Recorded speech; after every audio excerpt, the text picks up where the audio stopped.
मराठा समाजाला मराठा कुणबी आणि कुणबी मराठा प्रमाणपत्र देण्यासाठी गठीत करण्यात आलेल्या शिंदे समितीला मुदतवाढ, उर्वरित दाखले आणि कागदपत्रांचा अभ्यास करण्यासाठी समितीला 30 जून 2025 पर्यंत मुदतवाढ।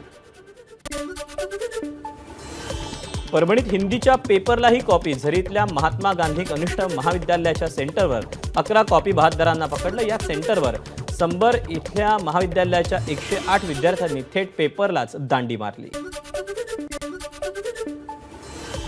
गुंगीचं औषध देऊन मुख्याध्यापकानंच केला 10वीत शिकणाऱ्या अल्पवयीन विद्यार्थिनीवर बलात्कार।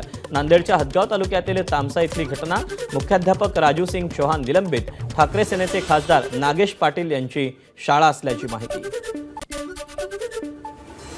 निवडणुकीदरम्यान दिल्या जाणाऱ्या मोफत योजना चुकीच्या, सर्वोच्च न्यायालयानं केलं स्पष्ट। काहीही न करता त्यांना पैसे देणं चूक असल्याची न्यायालयाची टिप्पणी।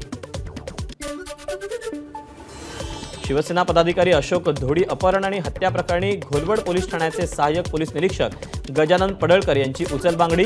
धोडी कुटुंबियांकडूनही पडळकर यांच्यावर गंभीर आरोप करण्यात आले होते। मुख्यमंत्री देवेंद्र फडणवीस यांनी घरगुती काम करणाऱ्या महिलांची भेट घेतली। जीवाची मुंबई श्रमाची आनंदवारी उपक्रमाअंतर्गत यवतमाळ जिल्ह्यातल्या घाटंजी तालुक्यातील रसिका आश्रय संस्थेच्या वतीनं 25 घरकाम करणाऱ्या महिला मुंबईत। एबीपी माझा, उघडा डोळे बघा नीट।